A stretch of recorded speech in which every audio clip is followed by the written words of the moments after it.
High everyone ਸਤਿ ਸ਼੍ਰੀ ਅਕਾਲ ਜੀ ਸਾਰਿਆਂ ਨੂੰ। ਵੈਲਕਮ ਹੈ ਜੀ ਤੁਹਾਡਾ ਸਾਰਿਆਂ ਦਾ ਇਸ ਚੈਨਲ 'ਤੇ।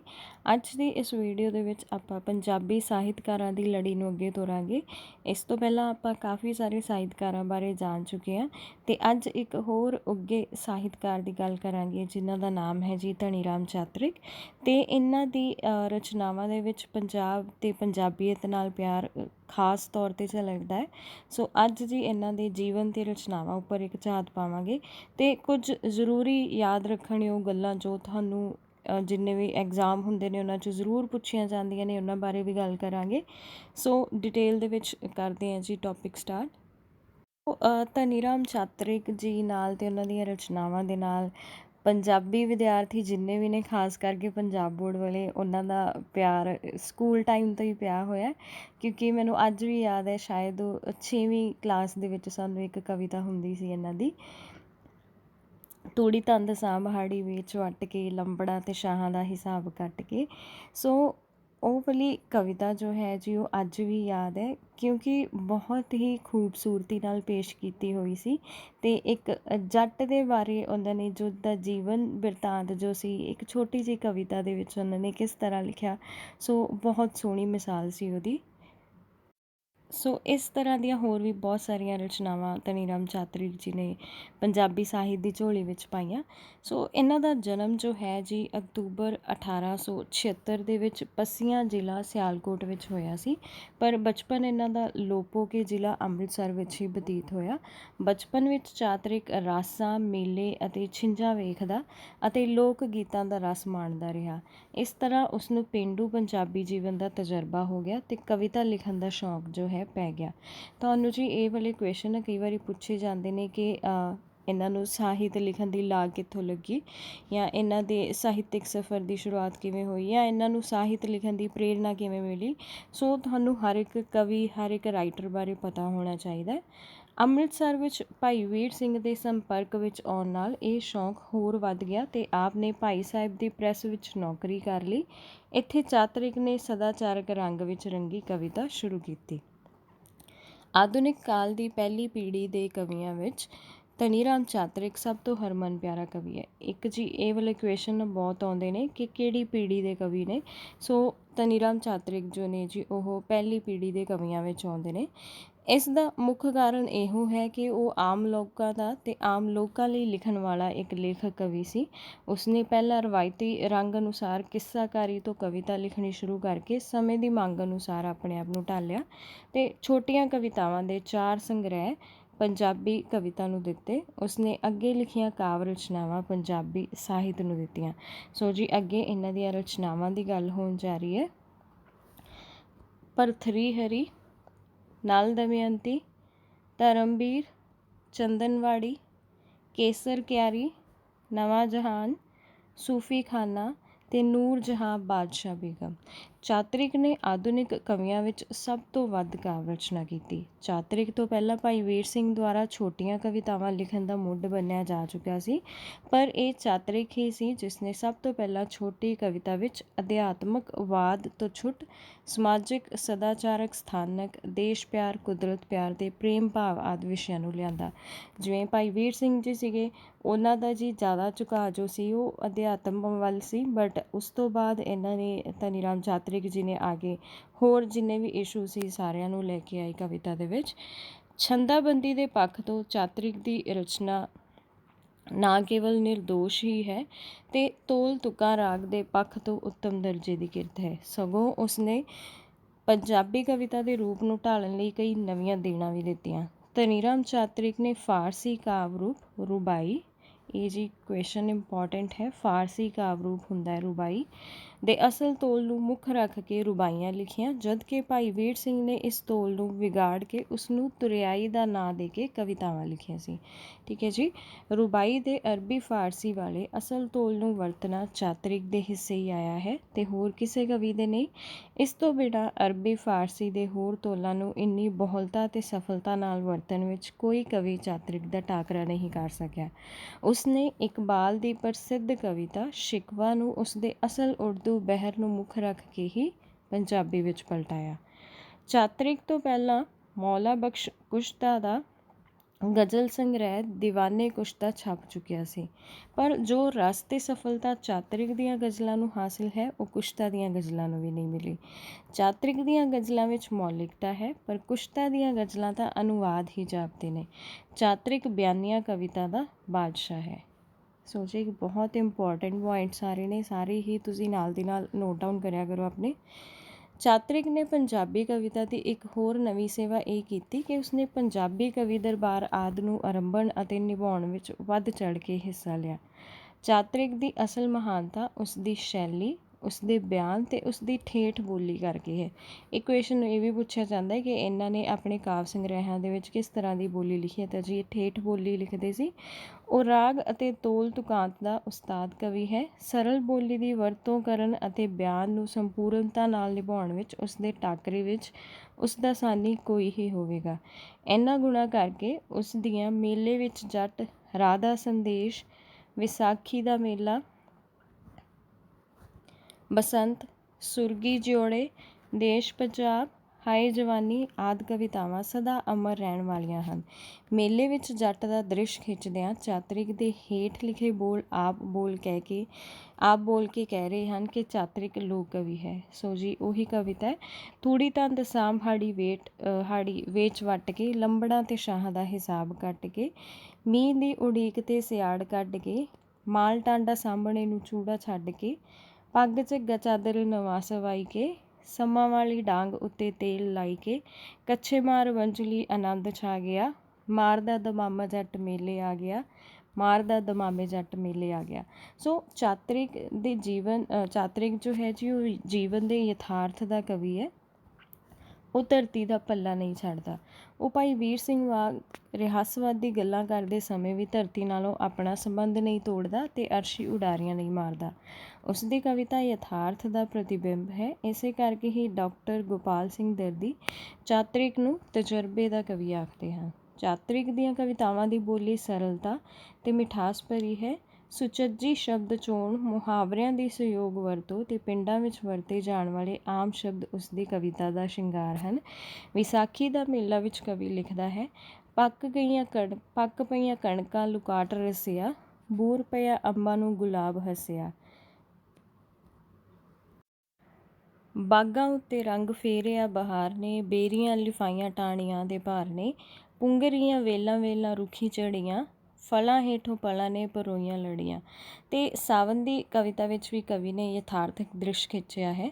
ਸਾਵਨ ਮਾਂ ਝੜੀਆਂ ਗਰਮੀ ਝਾੜ ਸੁੱਟੀ, ਧਰਤੀ ਪੁੰਗਰੀ ਟਹਿਕੀਆਂ ਡਾਲੀਆਂ ਨੇ, ਰਾਹ ਰੋਕ ਲਏ ਛੱਪੜਾਂ ਟੋਭਿਆਂ ਨੇ, ਨਦੀਆਂ ਨਾਲਿਆਂ ਜੂਹਾਂ ਹੰਗਾਲੀਆਂ ਨੇ, ਤਾਈ ਉਸਰੇ ਨਿਸਰੀ ਚਰੀ ਮੱਕੀ ਤੇ ਕਪਾਹਾਂ ਨਾ ਜਾਣ ਸੰਭਾਲੀਆਂ ਨੇ, ਜੰਮੂ ਰਸੇ ਅਨਾਰ ਵਿੱਚ ਆਈ ਸ਼ੀਰੀ, ਚੜੀਆਂ ਸਬਜ਼ੀਆਂ ਨੂੰ ਗਿੱਠ ਗਿੱਠ ਲਾਲੀਆਂ ਨੇ। ਸੋ ਜੀ ਦੇਖ ਸਕਦੇ ਹੋ ਤੁਸੀਂ ਖੁਦ ਕਿ ਕਿੰਨੀ ਖੂਬਸੂਰਤੀ ਨਾਲ ਬਿਆਨ ਕਰਦੇ ਸੀ। ਹੁਣ ਇੱਥੇ ਜੀ ਤੁਹਾਡਾ ਇੱਕ ਕੁਐਸਚਨ ਹੋਰ ਬਣਦਾ ਅਲੰਕਾਰਾਂ ਦਾ। ਇਹਦੇ ਵਿੱਚ ਅਲੰਕਾਰ ਕਿਹੜਾ ਯੂਜ਼ ਕੀਤਾ, ਬਹੁਤ ਬਖੂਬੀ ਯੂਜ਼ ਕੀਤਾ ਹੈ। ਉਹ ਯੂਜ਼ ਕੀਤਾ ਜੀ ਦ੍ਰਿਸ਼ਟਾਂਤ ਅਲੰਕਾਰ, ਕਿ ਇੱਕ ਦ੍ਰਿਸ਼ ਨੂੰ ਕਿੰਨੇ ਸੋਹਣੇ ਢੰਗ ਨਾਲ ਪੇਸ਼ ਕਰਦੇ ਪਏ ਨੇ। ਸੋ ਇਹਦੇ ਵਿੱਚੋਂ ਅਗਰ ਤੁਹਾਨੂੰ ਦੋਨਾਂ ਕਵਿਤਾਵਾਂ ਦੇ ਵਿੱਚੋਂ ਕੋਈ ਵੀ ਕਵਿਤਾ ਦੀਆਂ ਤੁਕਾਂ ਦੇ ਕੇ ਪੁੱਛ ਲਿਆ ਜਾਂਦਾ ਤਾਂ ਜੀ ਉਹ ਦ੍ਰਿਸ਼ਟਾਂਤ ਅਲੰਕਾਰ ਹੋਏਗਾ ਉਹਦਾ ਆਨਸਰ। ਨੈਕਸਟ ਹੈ ਜੀ ਚਾਤਰਿਕ ਆਧੁਨਿਕ ਗੀਤ ਦਾ ਬਾਨੀ ਹੈ। ਉਸਦੇ ਗੀਤਾਂ ਵਿੱਚ ਰਾਗ ਹੈ, ਜਜ਼ਬੇ ਦੀ ਕੋਮਲਤਾ, ਪੰਜਾਬੀ ਜੀਵਨ ਦੀ ਸਾਦਗੀ, ਸੁਤੰਤਰਤਾ, ਰਵਾਨੀ, ਸੁਭਾਵਿਕਤਾ ਅਤੇ ਆਪ ਮੁਹਾਰਤ ਹੈ। ਉਹਨਾਂ ਵਿੱਚ ਰੋਮਾਂਸ ਖਿੜ ਹੱਸਦਾ ਹੈ। ਇਸੇ ਕਰਕੇ ਡਾਕਟਰ ਮੋਹਨ ਸਿੰਘ ਨੇ ਚਾਤਰਿਕ ਨੂੰ ਨਿਪੁੰਨਤਾ ਦਾ ਕਲਾਕਾਰ ਅਤੇ ਆਨੰਦ ਦਾ ਗਵੱਈਆ ਆਖਿਆ। ਇਹ ਵੀ ਜੀ ਇੰਪੋਰਟੈਂਟ ਹੈ ਤੁਹਾਡੇ ਲਈ। ਇਸ਼ਕੇ ਦੇ ਪੇਚ ਕੁਵੱਲੇ ਦੁਹਾਈ ਲੋਕੋ, ਜਾਣ ਤਮਾਚੇ ਨਾ ਝੱਲੇ ਦੁਹਾਈ ਲੋਕੋ, ਦਿਲ ਤੜਫਾਵੇ ਅੱਖ ਸ਼ਰਮਾਵੇ, ਮਾਂ ਝਿੜਕੇ ਨਿਹੋਂ ਪਟੀਆਂ ਪੜ੍ਹਾਵੇ, ਛੋਟ ਨਹੀਂ ਕਿਸੇ ਗੱਲੇ ਦੁਹਾਈ ਲੋਕੋ, ਜੱਗ ਰੱਖਣਾ ਨਾਲੇ ਪ੍ਰੀਤ ਨਿਭਾਣੀ, ਹਾਏ ਵੇ ਜੀਆ ਤੇਰੀ ਰਹਿ ਨਹੀਂ ਆਉਣੀ, ਗੰਢ ਗੰਢ ਸਾਗ ਦੁਵੱਲੇ ਦੁਹਾਈ ਲੋਕੋ। ਸੋ ਜਰਾ ਨਿਗਾਹ ਪੁਆਓ ਜੀ, ਤੁਸੀਂ ਕਿਉਂ ਨਹੀਂ ਘੁੰਡ ਉਤਾਰਦੇ, ਹੋਰ ਕੁਝ ਨਹੀਂ ਚਾਹੀਦਾ, ਤਾਲਿਬ ਹਾਂ ਇੱਕ ਝਲਕਾਰ ਦੇ। ਸੋ ਚਾਤਰਿਕ ਦੀ ਸ਼ੈਲੀ ਤੇ ਵਿਚਾਰਧਾਰਾ ਸਮੇਂ ਦੇ ਪ੍ਰਭਾਵਾਂ ਨਾਲ ਵਿਕਾਸ ਕਰਦੀ ਗਈ। ਉਸ ਦਾ ਪਹਿਲਾ ਕਾਵ ਸੰਗ੍ਰਹਿ ਜੋ ਸੀ ਉਹਦਾ ਨਾਮ ਸੀ ਚੰਦਨਵਾੜੀ, ਜੋ 1931 ਵਿੱਚ ਛਪਿਆ ਸੀ। ਇਸ ਸਮੇਂ ਭਾਰਤ ਵਿੱਚ ਰਾਜ ਸੀ, ਧਾਰਮਿਕ ਤੇ ਸਮਾਜਿਕ ਸੁਧਾਰਾਂ ਦੀਆਂ ਲਹਿਰਾਂ ਚੱਲ ਰਹੀਆਂ ਸਨ। ਫਿਰਕੂ ਏਕਤਾ ਉੱਤੇ ਜ਼ੋਰ ਦਿੱਤਾ ਜਾ ਰਿਹਾ ਸੀ ਤੇ ਅੰਗਰੇਜ਼ ਦੀ ਗੁਲਾਮੀ ਦੀਆਂ ਜੰਜੀਰਾਂ ਤੋੜਨ ਲਈ ਦੇਸ਼ ਵਿੱਚ ਅੰਦੋਲਨ ਜ਼ੋਰ ਫੜ ਰਹੇ ਸਨ। ਇਸ ਕਰਕੇ ਚਾਤਰਿਕ ਦੀ ਕਵਿਤਾ ਦੇ ਵਿਸ਼ੇ ਵੀ ਬਹੁਤਾ ਕਰਕੇ ਸਮਾਜ ਸੁਧਾਰ, ਫਿਰਕੂ ਏਕਤਾ, ਦੇਸ਼ ਪਿਆਰ, ਆਜ਼ਾਦੀ ਦੀ ਤਾਂਘ ਤੇ ਉਪਦੇਸ਼ ਨਾਲ ਹੀ ਸੰਬੰਧਿਤ ਹਨ। ਕੁਝ ਪ੍ਰੇਮ ਪਿਆਰ, ਕੁਦਰਤੀ ਦ੍ਰਿਸ਼ਾਂ ਤੇ ਪੇਂਡੂ ਜੀਵਨ ਨਾਲ ਸੰਬੰਧਿਤ ਕਵਿਤਾਵਾਂ ਵੀ ਹਨ। ਚਾਤਰਿਕ ਦੀ ਜੋ ਕਾਵ ਕਲਾ ਹੈ ਤੇ ਸ਼ੈਲੀ ਚੰਦਨਵਾੜੀ ਵਿੱਚ ਹੀ ਆਪਣੀਆਂ ਸਿਖਰਾਂ ਜੋ ਛੂ ਚੁੱਕੀ ਸੀ। ਇਸ ਲਈ ਕਵਿਤਾਵਾਂ ਅਜਿਹੀਆਂ ਹਨ ਜੋ ਚਾਤਰਿਕ ਦਾ ਨਾਂ ਲੈਂਦਿਆਂ ਹੀ ਯਾਦ ਆ ਜਾਂਦੀਆਂ ਹਨ, ਜਿਵੇਂ ਦਿਲ, ਮੇਲੇ ਵਿੱਚ ਜੱਟ, ਸੁਰਗੀ ਜੋੜੇ, ਕੋਰਾ ਕਾਦਰ, ਸੱਤ ਸਵਾਲ ਤੇ ਹਿਮਾਲਾ ਆਦਿ। ਚਾਤਰਿਕ ਦਾ ਜੀ ਜੋ ਦੂਜਾ ਕਾਵ ਸੰਗ੍ਰਹਿ ਸੀ, ਸਾਰੇ ਧਿਆਨ ਨਾਲ ਸੁਣੋ ਜਿੰਨੇ ਵੀ ਮੈਂ ਬੋਲ ਰਹੀ ਹਾਂ ਨਾਮ, ਠੀਕ ਹੈ ਜੀ। ਕੇਸਰ ਕਿਆਰੀ 1940 ਵਿੱਚ ਛਪਿਆ। ਇਸ ਵਿੱਚ ਉਹ ਸਮਾਜ ਸੁਧਾਰਕ ਵੀ ਹੈ, ਪਰ ਰਹੱਸਵਾਦੀ ਤੇ ਰੋਮਾਂਟਿਕ ਵਧੇਰੇ ਹੋ ਗਿਆ ਹੈ। ਕੁਝ ਗੀਤਾਂ ਤੇ ਗਜ਼ਲਾਂ ਦੇ ਨਮੂਨੇ ਵੀ ਇਸ ਸੰਗ੍ਰਹਿ ਵਿੱਚ ਸੰਗ੍ਰਹਿਤ ਹਨ। ਕਿਸਾਨ ਤੇ ਵਿਸਾਖੀ ਦਾ ਮੇਲਾ, ਪੇਂਡੂ ਜੀਵਨ ਨਾਲ ਸੰਬੰਧਿਤ ਸੁੰਦਰ ਕਵਿਤਾਵਾਂ ਹਨ। ਪ੍ਰੇਮ ਸਰੂਰ, ਹਸਰਤਾਂ, ਢੋਲ ਸਿਪਾਹੀ ਆਦਿ ਵਧੀਆ ਗੀਤਾਂ ਤੇ ਗਜ਼ਲਾਂ ਦੇ ਨਮੂਨੇ ਹਨ। ਇਸ ਸੰਗ੍ਰਹਿ ਵਿੱਚ ਕਵੀ ਨੇ ਕਾਫੀ ਸਾਰੇ ਦੋਹੜੇ ਵੀ ਦਿੱਤੇ ਹਨ। ਨੈਕਸਟ ਹੈ ਜੀ 1945 ਵਿੱਚ ਛਪੇ ਕਾਵ ਸੰਗ੍ਰਹਿ ਨਵਾਂ ਜਹਾਨ ਵਿੱਚ ਕਵੀ ਇੱਕਦਮ ਕ੍ਰਾਂਤੀਕਾਰੀ ਹੋ ਗਿਆ ਹੈ ਤੇ ਮਾਰਕਸੀ ਪ੍ਰਭਾਵਾਂ ਹੇਠ ਬਗਾਵਤ ਦੀਆਂ ਗੱਲਾਂ ਕਰਦਾ ਹੈ ਤਾਂ ਜੋ ਉਸਦੇ ਸੁਪਨਿਆਂ ਦਾ ਨਵਾਂ ਜਹਾਨ ਸਿਰਜਿਆ ਜਾ ਸਕੇ। ਇਨਸਾਨਸਤਾਨ ਨਾਂ ਦੀ ਕਵਿਤਾ ਵਿੱਚ ਉਸਨੇ ਆਪਣੇ ਸੁਪਨਿਆਂ ਦਾ ਸੁੰਦਰ ਖਾਕਾ ਉਲੀਕਿਆ ਹੈ। ਪੇਟ ਪੂਜਾ, ਮਦਾਰੀ, ਰੱਬ ਏਜੰਸੀ ਤੇ ਸੰਤ ਕਲਾਸ ਵਿੱਚ ਬੜੇ ਤਿੱਖੇ ਵਿਅੰਗ ਕੱਸੇ ਹਨ। ਇਹਨਾਂ ਕਵਿਤਾਵਾਂ ਵਿੱਚ ਹਾਸ ਰਸ ਵੀ ਮੌਜੂਦ ਹੈ। ਸੋ ਜੀ ਇਸ ਸਭ ਤੋਂ ਪਹਿਲਾਂ ਤੁਹਾਨੂੰ ਮੈਂ ਕਾਵ ਸੰਗ੍ਰਹਿ ਦਾ ਨਾਂ ਦੱਸਦੀ ਹਾਂ, ਉਹਦਾ ਨਾਲ ਜੋ ਜਿਸ ਸਾਲ ਵਿੱਚ ਛਪਿਆ ਉਹ ਦੱਸਦੀ ਹਾਂ। ਫਿਰ ਉਸ ਤੋਂ ਬਾਅਦ ਉਹਦਾ ਜੋ ਮੇਨ ਕਿਹਦੇ 'ਤੇ ਆਧਾਰਿਤ ਸੀ ਉਹ ਦੱਸਦੀ ਹਾਂ। ਫਿਰ ਉਸ ਤੋਂ ਬਾਅਦ ਜੋ ਮੇਨ ਕਵਿਤਾਵਾਂ ਨੇ। ਸੋ ਕੁਐਸ਼ਨ ਬਹੁਤ ਬਣ ਰਹੇ ਨੇ, ਸਾਰੇ ਆਪਣੇ ਪਲੀਜ਼ ਨਾਲ ਦੀ ਨਾਲ ਨੋਟ ਕਰਦੇ ਜਾਇਆ ਕਰੋ। 1950 ਈਸਵੀ ਵਿੱਚ ਸੂਫੀ ਖਾਨੇ ਵਿੱਚ ਚਾਤਰਿਕ ਦੀ ਕਵਿਤਾ ਨੂੰ ਸੂਫੀ ਰਹੱਸਵਾਦ ਦਾ ਰੰਗ ਵਧੇਰੇ ਚੜ੍ਹਿਆ ਹੈ, ਪਰ ਪੁਰਾਣੇ ਵਿਸ਼ੇ ਵੀ ਜਿਉਂ ਦੇ ਤਿਉਂ ਨਾਲ ਆਏ ਹਨ। ਉਸ ਦਾ ਰਹੱਸਵਾਦ ਬੁੱਲੇ ਸ਼ਾਹ, ਸ਼ਾਹ ਹੁਸੈਨ ਤੇ ਅਲੀ ਹੈਦਰ ਦੇ ਰੰਗ ਦਾ ਹੈ, ਪਰ ਉਸ ਉੱਪਰ ਵਿਦਾਂਤ ਤੇ ਗੁਰਮਤਿ ਦਾ ਅਸਰ ਵੀ ਹੈ। ਕੁਝ ਇਤਿਹਾਸਕ ਕਵਿਤਾਵਾਂ ਵੀ ਲਿਖੀਆਂ ਹਨ, ਜਿਵੇਂ ਤਾਜ ਮਹਿਲ, ਮਹਾਰਾਜਾ ਰਣਜੀਤ ਸਿੰਘ, ਨੂਰ ਜਹਾਂ, ਬਾਦਸ਼ਾਹ ਬੇਗਮ ਤੇ ਮਹਾਤਮਾ ਗਾਂਧੀ ਆਦਿ। ਚਾਤਰਿਕ ਦੀਆਂ ਕਵਿਤਾਵਾਂ ਦੇ ਵਿਸ਼ੇ ਬਹੁਪੱਖੀ ਤੇ ਅਣਗਿਣਤ ਹਨ, ਪਰੰਤੂ ਉਸਦੇ ਪ੍ਰਧਾਨ ਵਿਸ਼ੇ ਹੇਠ ਲਿਖੇ ਅਨੁਸਾਰ ਗਿਣੇ ਜਾ ਸਕਦੇ ਹਨ। ਜਿਵੇਂ ਪਹਿਲੇ ਵੀ ਦੱਸਿਆ ਕਿ ਮੇਨਲੀ ਲਿਖਦੇ ਸੀ ਦੇਸ਼ ਪਿਆਰ, ਪੰਜਾਬ ਪਿਆਰ, ਪੇਂਡੂ ਜੀਵਨ, ਕੁਦਰਤ ਪ੍ਰੇਮ, ਆਧੁਨਿਕਤਾ, ਮਨੁੱਖਤਾ, ਇਤਿਹਾਸ, ਰਹੱਸਵਾਦ, ਸਦਾਚਾਰ ਤੇ ਬ੍ਰਿਤਾਂਤ ਆਦਿ। ਚਾਤਰਿਕ ਨੇ ਦੇਸ਼ ਦੀ ਗੁਲਾਮੀ ਸਮੇਂ ਦੇਸ਼ ਦੀ ਆਜ਼ਾਦੀ ਦੇ ਤਰਾਨੇ ਗਾਏ। ਭਾਰਤੀਆਂ ਦੀ ਪਰਸਪਰ ਫੁੱਟ, ਛੂਤ ਛਾਤ, ਅੰਗਰੇਜ਼ਾਂ ਦੀ ਚਾਲ ਤੇ ਧਾਰਮਿਕ ਵਿਅਕਤੀਆਂ ਦੀ ਲੁੱਟ ਵਿਰੁੱਧ ਆਵਾਜ਼ ਉਠਾਈ। ਜਦ ਤੱਕ ਦੇਸ਼ ਆਜ਼ਾਦ ਨਹੀਂ ਹੋ ਗਿਆ, ਉਹ ਏਕੇ ਦੀ ਬਰਕਤ, ਹਿੰਮਤ ਦੀ ਫਤਿਹ ਤੇ ਵਿੱਦਿਆ ਦੀ ਲੋੜ ਦੱਸ ਕੇ ਤੇ ਸਰਮਾਏਦਾਰਾਂ ਦੀ ਲੁੱਟ ਖਸੁੱਟ ਨੂੰ ਵਰਣਨ ਕਰਕੇ ਯੁਵਕਾਂ ਤੇ ਯੁਵਤੀਆਂ ਨੂੰ ਦੇਸ਼ ਦੀ ਕਿਸਮਤ ਪਲਟਣ ਦੀ ਹੱਲਾਸ਼ੇਰੀ ਦਿੰਦਾ ਰਿਹਾ। ਭਾਰਤੀ ਜਵਾਨ ਨੂੰ ਕਹਿੰਦਾ ਹੈ, ਤੂੰ ਭਾਰਤ ਦਾ, ਭਾਰਤ ਤੇਰਾ, ਗੈਰਾਂ ਦਾ ਚੁਕਵਾ ਦੇ ਡੇਰਾ। ਆਜ਼ਾਦੀ ਦਾ ਝੰਡਾ ਝੂਲੇ ਹੋਏ ਮੋਹਕਮ ਅਮਨ ਜਹਾਨ ਦਾ। ਉੱਠ ਜਾਗ ਭਾਰਤੀ ਸ਼ੇਰਾ, ਤੂੰ ਮਾਲਕ ਹਿੰਦੁਸਤਾਨ ਦਾ, ਤੂੰ ਮਾਲਕ ਹਿੰਦੁਸਤਾਨ ਦਾ। ਸੋ ਅਗਰ ਆਪਾਂ ਦੇਖੀਏ ਹੁਣ ਤੱਕ ਮੈਂ ਜਿੰਨੀਆਂ ਵੀ ਕਾਵ ਤੁਕਾਂ ਪੜ੍ਹੀਆਂ ਨੇ, ਕਵਿਤਾਵਾਂ ਪੜ੍ਹੀਆਂ ਨੇ, ਤਾਂ ਹਰ ਇੱਕ ਦੇ ਵਿੱਚ ਹੀ ਧਨੀ ਰਾਮ ਚਾਤਰਿਕ ਜੀ ਦੀ ਸੋਚ ਜੋ ਹੈ ਉਹ ਪਹਿਲੇ ਕਾਵ ਸੰਗ੍ਰਹਿ ਨਾਲੋਂ ਜਾਂ ਪਹਿਲੀ ਕਵਿਤਾ ਨਾਲੋਂ ਬਿਲਕੁਲ ਹੀ ਵੱਖਰੀ ਹੋ ਜਾਂਦੀ ਹੈ। ਸੋ ਇਸ ਤੋਂ ਆਪਾਂ ਅੰਦਾਜ਼ਾ ਲਗਾ ਸਕਦੇ ਹਾਂ ਕਿ ਧਨੀ ਰਾਮ ਚਾਤਰਿਕ ਜੀ ਕਿੰਨੇ ਹੀ ਖੁੱਲ੍ਹੇ ਵਿਚਾਰਾਂ ਵਾਲੇ ਸੀ ਅਤੇ ਉਹਨਾਂ ਦੀ ਲੇਖਣੀ ਦੇ ਵਿੱਚ ਵਿਲੱਖਣਤਾ ਜੋ ਹੈ ਉਹ ਕਮਾਲ ਦੀ ਸੀ। ਇਸ ਤੋਂ ਬਿਨਾਂ ਇਹਨਾਂ ਨੇ ਦੇਸ਼ ਦੇ ਇਤਿਹਾਸਿਕ ਗੌਰਵ, ਭੂਗੋਲਿਕ ਸਥਿਤੀ, ਕੁਦਰਤੀ ਨਜ਼ਾਰਿਆਂ ਅਤੇ ਇਤਿਹਾਸਿਕ ਵਿਅਕਤੀਆਂ ਦੇ ਗੀਤ ਗਾਏ। ਉਹ ਚਾਹੁੰਦਾ ਸੀ ਕਿ ਭਾਰਤ ਇਨਸਾਨਸਤਾਨ ਬਣੇ, ਜਿਵੇਂ ਹਿੰਦੂ, ਮੋਮਨ, ਸਿੱਖ, ਈਸਾਈ ਸਾਰੇ ਜਾਪਣ ਭਾਈ ਭਾਈ। ਦਸਤਕਾਰ, ਕਿਰਤੀ, ਕਿਰਸਾਨ, ਸਾਂਝੀ ਰੋਟੀ ਵੰਡ ਕੇ ਖਾਣ। ਭੁੱਖ ਨੰਗ ਚਿੰਤਾ ਬੇਕਾਰੀ, ਹਟ ਜਾਏ ਤੜਕੇ ਦੀ ਬਿਮਾਰੀ। ਕੁਲ ਮਿਲ ਜਾਵਨ ਧਰਮ ਈਮਾਨ, ਸੱਚਮੁੱਚ ਦਾ ਇਨਸਾਨਸਤਾਨ। ਪਰੰਤੂ ਆਜ਼ਾਦੀ ਆਉਣ ਨਾਲ ਭਾਰਤ ਇਨਸਾਨ ਸਥਾਨ ਨਾ ਬਣਿਆ, ਸਗੋਂ ਇੱਥੇ ਭ੍ਰਿਸ਼ਟਾਚਾਰ, ਕੁਨਬਾ ਪਰਵਰੀ, ਵੱਡੀ ਖੋਰੀ ਅਤੇ ਬੇਈਮਾਨੀ ਪਹਿਲਾਂ ਤੋਂ ਵੀ ਵੱਧ ਗਈ। ਤਾਂ ਚਾਤਰਿਕ ਨੇ ਕਿਰਤੀ ਕਿਸਾਨਾਂ ਨੂੰ ਇਨਕਲਾਬ ਦਾ ਹੋਕਾ ਦਿੱਤਾ ਅਤੇ ਭਾਰਤੀ ਕਿਰਤੀਆਂ ਕਿਸਾਨਾਂ ਲਈ ਹੇਠ ਲਿਖਿਆ ਕੌਮੀ ਗੀਤ ਲਿਖਿਆ। ਕਿਸਾਨਾਂ, ਮਜ਼ਦੂਰਾਂ, ਤਰਖਾਨਾਂ, ਲੋਹਾਰਾਂ, ਮੇਰੇ ਕਸਬੀਆਂ ਕਿਰਤੀਆਂ ਦਸਤਕਾਰਾਂ, ਤੂੰ ਹੈ ਦੇਸ਼ ਦਾ ਆਸਰਾ ਤੇ ਸਹਾਰਾ, ਇਹ ਰੌਣਕ ਤੇ ਦੌਲਤ ਵਧੇ ਨਾਲ ਤੇਰੇ, ਵਧੀ ਚੱਲ ਅਗੇਰੇ, ਵਧੀ ਚੱਲ ਅਗੇਰੇ, ਜੇ ਸਰਮਾਏਦਾਰੀ ਹੈ ਤਾਂ ਕੀ ਹੈ ਡਰ ਨਾ, ਹੈ ਬਹੁ ਗਿਣਤੀ ਤੇਰੀ ਕੋਈ ਫਿਕਰ ਕਰ ਨਾ, ਵਗਾਰਾਂ ਤੇ ਚੱਟੀ ਕੋਈ ਟੈਕਸ ਭਰਨਾ, ਫਤਿਹ ਤੇਰੀ ਹੋਵੇਗੀ ਅਵੇਰੇ ਸਵੇਰੇ, ਵਧੀ ਚੱਲ ਅਗੇਰੇ, ਵਧੀ ਚੱਲ ਅਗੇਰੇ। ਸੋ ਉਸ ਤੋਂ ਬਾਅਦ ਜੀ ਚਾਤਰਿਕ ਨੂੰ, ਜਿਵੇਂ ਮੈਂ ਤੁਹਾਨੂੰ ਪਹਿਲਾਂ ਹੀ ਦੱਸਿਆ ਕਿ ਇਹਨਾਂ ਦਾ ਪੰਜਾਬ ਅਤੇ ਪੰਜਾਬੀਅਤ ਨਾਲ ਬਹੁਤ ਜ਼ਿਆਦਾ ਪਿਆਰ ਸੀ। ਸੋ ਇਹਨਾਂ ਨੂੰ ਪੰਜਾਬ ਅਤੇ ਪੰਜਾਬੀਅਤ ਦਾ ਕਵੀ ਆਖਿਆ ਜਾ ਜਾਂਦਾ ਹੈ। ਪੰਜਾਬ ਦੀਆਂ ਬਰਕਤਾਂ, ਰੁੱਤਾਂ, ਮੇਲਿਆਂ, ਤਿਉਹਾਰਾਂ, ਗੱਭਰੂਆਂ, ਮੁਟਿਆਰਾਂ, ਹੀਰਾਂ, ਰਾਂਝਿਆਂ, ਪੰਜਾਬੀ ਬੋਲੀ, ਸ਼ਹਿਰਾਂ, ਦਰਿਆਵਾਂ ਅਤੇ ਪਹਾੜਾਂ ਗੱਲ ਕੀ ਪੰਜਾਬ ਦੇ ਕਣ ਕਣ ਨੂੰ ਪਿਆਰ ਕਰਦਾ ਹੈ। ਅਤੇ ਉਹ ਪੰਜਾਬ ਨਾਂ ਦੀ ਕਵਿਤਾ ਦੇ ਅਖੀਰ ਵਿੱਚ ਲਿਖਦਾ ਹੈ, ਦਰਗਾਈ ਸੱਦੇ ਆ ਗਏ ਨੇ, ਸਮਾਨ ਤਿਆਰ ਸਫ਼ਰ ਦਾ ਹੈ, ਪਰ ਤੇਰੇ ਬੂਹਿਓਂ ਹਿੱਲਣ ਨੂੰ ਚਾਤਰਿਕ ਦਾ ਜੀ ਨਹੀਂ ਕਰਦਾ ਹੈ। ਸੋ ਜੀ ਪੰਜਾਬੀਅਤ ਅਤੇ ਪੰਜਾਬ ਨਾਲ ਪਿਆਰ ਜੋ ਹੈ ਸਾਫ਼ ਝਲਕਦਾ ਇਹਨਾਂ ਦੀਆਂ। ਅਤੇ ਪੰਜਾਬੀ ਭਾਸ਼ਾ ਨੂੰ ਪਿਆਰ ਦਿਆਂ ਉਹ ਕਹਿੰਦਾ ਹੈ, ਇਹ ਬਹੁਤ ਇੰਪੋਰਟੈਂਟ ਹੈ ਜੀ, ਪੇਪਰ ਦੇ ਵਿੱਚ ਵੀ ਪੁੱਛਿਆ ਗਿਆ ਸੀ, ਇਹ ਜਿੰਦ ਜਾਨ ਸਾਡੀ, ਮੋਤੀਆਂ ਦੀ ਖਾਨ ਸਾਡੀ, ਹੱਥੋਂ ਨਹੀਂ ਗਵਾਉਣੀ ਬੋਲੀ ਹੈ ਪੰਜਾਬੀ ਸਾਡੀ। ਕੁਐਸਚਨ ਪੁੱਛਿਆ ਗਿਆ ਸੀ ਕਿ ਤੁਕਾਂ ਦੇ ਵਿੱਚ ਜਿੰਦ ਜਾਨ ਅਤੇ ਮੋਤੀਆਂ ਦੀ ਖਾਨ ਕਿਸ ਨੂੰ ਕਿਹਾ ਗਿਆ ਹੈ, ਤਾਂ ਪੰਜਾਬੀ ਭਾਸ਼ਾ ਨੂੰ ਕਿਹਾ ਗਿਆ। ਚਾਤਰਿਕ ਦਾ ਪੇਂਡੂ ਜੀਵਨ ਨਾਲ ਪਿਆਰ ਵੀ ਪੰਜਾਬ ਪਿਆਰ ਦੀ ਇੱਕ ਸ਼ਾਖ ਹੈ। ਚਾਤਰਿਕ ਪਿੰਡਾਂ ਦੇ ਗਰੀਬ, ਰੱਬ, ਕੁਦਰਤੀ ਨਜ਼ਾਰਿਆਂ, ਟੋਭਿਆਂ, ਪਸ਼ੂਆਂ ਅਤੇ ਸ਼ਰਵਾਹਿਆਂ ਆਦਿ ਨੂੰ ਪਿਆਰ ਕਰਦਾ ਹੈ। ਚਾਤਰਿਕ ਪੰਜਾਬ ਹੈ ਅਤੇ ਪੰਜਾਬ ਚਾਤਰਿਕ ਹੈ। ਪੇਂਡੂ ਕਿਸਾਨਾਂ, ਮੇਲੇ ਵਿਚਲੇ ਜੱਟਾਂ ਅਤੇ ਮੇਲਿਆਂ ਦੀ ਰੌਣਕ ਦਾ ਵਰਣਨ ਕਰਦਿਆਂ ਉਸ ਦੀ ਕਲਾਕਾਰੀ ਨੇ ਆਪਣੇ ਜੌਹਰ ਦਿਖਾਏ ਹਨ।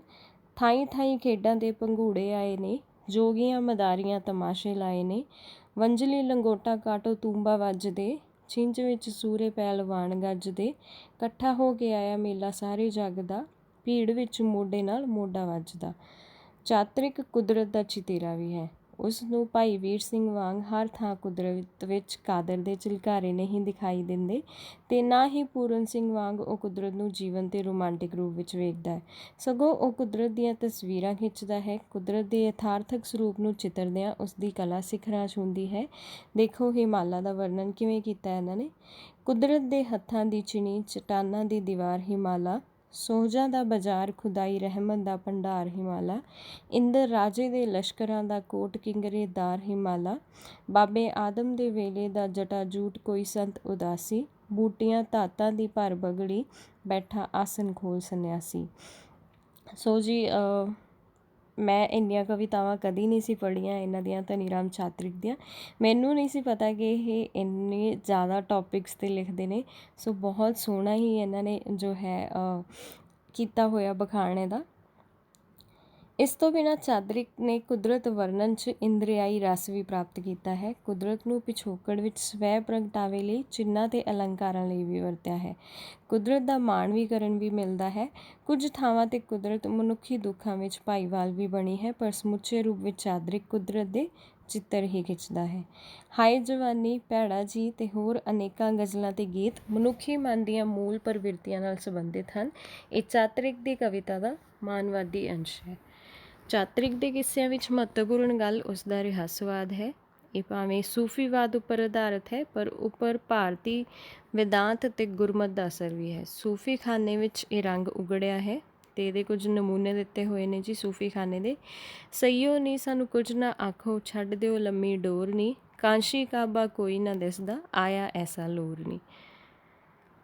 ਲਾਚੇ ਨੂੰ ਲੱਗੇ ਬੁੱਕ ਬੁੱਕ ਤਾਰੇ, ਵੰਝਲੀ ਕੰਨ ਫੈਕੂਨ ਪੁਕਾਰੇ, ਮੰਗੂ ਜਿਹਦੇ ਫਰਿਸ਼ਤਿਓਂ ਸੋਹਣੇ, ਸਭ ਦੁਨੀਆ ਤੋਂ ਚੌੜੀ ਧਾਰ, ਮੈਂ ਢੂੰਢੇਂਦੀ ਰਾਂਝਣ ਯਾਰ।